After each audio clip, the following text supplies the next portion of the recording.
Selamat siang Mr. Reski dan teman-teman. Di video ini kami dari kelompok 1 ingin mempresentasikan tentang teori relativitas. Nama saya Fabian. Saya Daniel. Nama saya John Andre. Nama saya Kiki. Saya Ryan. Saya Nana. Selamat menyaksikan. Gerak relatif adalah gerak benda yang dilihat dari suatu titik acuan tempat benda diperbandingkan. Gerak suatu benda tergantung pada titik acuannya. Kerangka acuan yang diam atau bergerak dengan kecepatan tetap terhadap benda yang sedang diamati tersebut dikenal dengan kerangka acuan inersial. Dengan demikian, semua gerak dapat dinyatakan sebagai gerak relatif terhadap suatu kerangka acuan tertentu yang melekat dengan pengamat.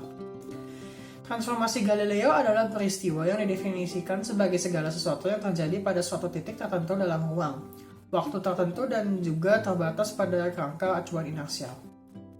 Pada tahun 1887, Michelson dan Morley mengukur kelajuan ether dengan menggunakan interferometer. Hakikat percobaan ini membandingkan kelajuan cahaya sejajar dan tegak lurus pada gerak bumi mengelilingi matahari. Andaikan ether itu diam di dalam semesta, ini diharapkan ada kelajuan relatif ether terhadap bumi yang bergerak mengelilingi matahari. Pada kesimpulannya, hipotesan tentang ether itu tidak benar, ether itu tidak ada. Dan dua, kecepatan cahaya adalah sama untuk ke segala arah, tidak tergantung pada kerangka acuan inersial.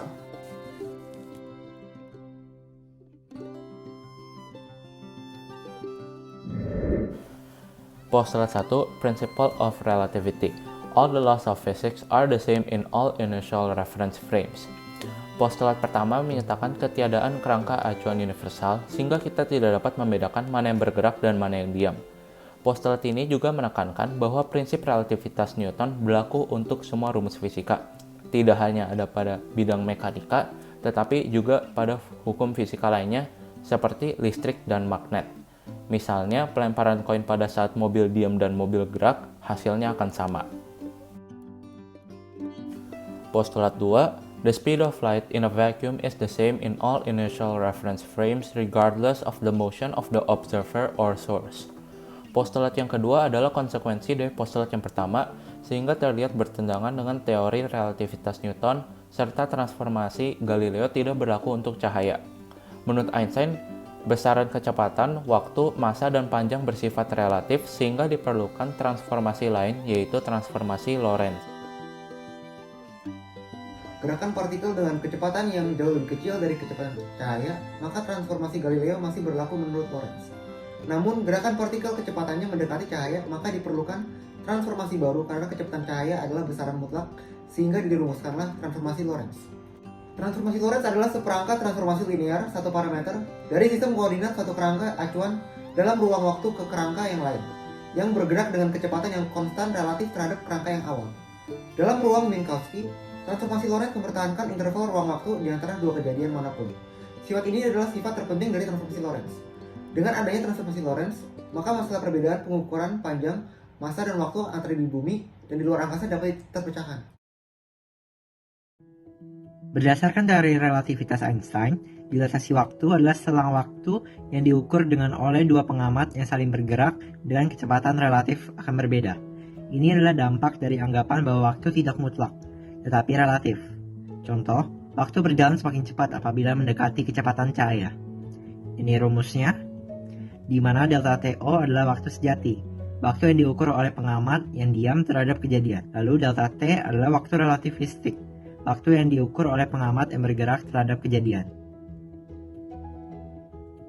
Pada dilatasi waktu, selang waktu yang diukur berbeda, sedangkan selang waktu adalah jarak dibagi kelajuan. Maka dampaknya akan ada pembendekan jarak atau panjang dari benda yang diamati oleh dua pengamat yang berbeda relatif yang disebut kontraksi panjang. Semakin mendekati kecepatan cahaya, maka semakin terlihat kontraksi panjang. Contoh, kereta akan terlihat lebih panjang apabila diam dan lebih pendek apabila bergerak.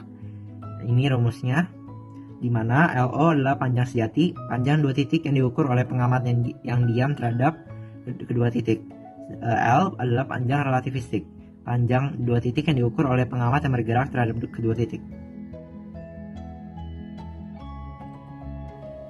Massa relativistik. Einstein dapat menunjukkan bahwa massa suatu benda bertambah jika kecepatan bertambah menggunakan hukum kekekalan momentum pada benda yang bergerak relatif. sehingga massa benda yang bergerak akan lebih besar dari massa yang diam. terdapat persamaan berikut di mana MO adalah massa diam dan M adalah massa relativistik. Momentum relativistik.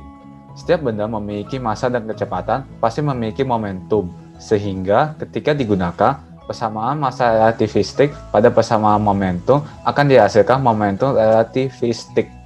Nah, terdapat persamaan berikut di mana P merupakan momentum relativistik. Energi relativistik. Energi merupakan hasil perkalian dari massa dan kuadrat kecepatan mutlak, di mana terdapat kesetaraan antara massa dan energi. Hukum ini dikenal dengan hukum kesetaraan massa energi Einstein. Nah, terdapat persamaan di mana E0 sama dengan energi diam dan E sama dengan energi total. Dari situ, energi kinetik partikel yang bergerak relativistik atau mendekati kecepatan cahaya sama dengan selisih antara energi total dan energi diamnya sehingga mendapatkan persamaan berikut ini, di mana persamaan Eka seperti ini. Pada persamaan di sebelah kiri menunjukkan hubungan energi dengan momentum relativistik secara matematis, dan pada persamaan sebelah kanan menunjukkan hukum kekekalan energi relativistik. Perbedaan relativitas umum dan relativitas khusus. Pertama, relativitas umum adalah teori tentang gravitasi yang dikembangkan oleh Albert Einstein, sedangkan relativitas khusus adalah teori fisik yang diterima secara umum dan secara eksperimen dikonfirmasi dengan baik mengenai hubungan antara ruang dan waktu.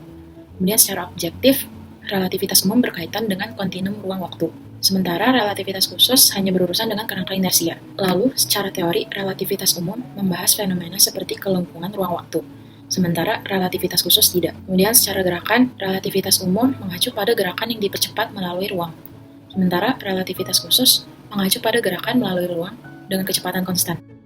Teori relativitas khusus menyatakan bahwa dalam gerak relatif ada pemularan waktu, sehingga dinyatakan sebagai dimensi keempat yang memiliki arah tergantung pada kecepatan pengamat.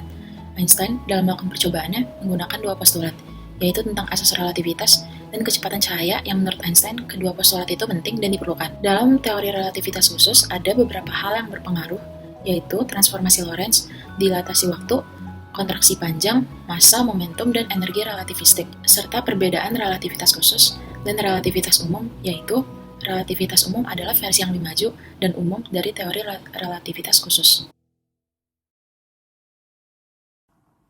Sekian dari presentasi kami. Terima kasih karena telah menyaksikan. Semoga bermanfaat. Dah.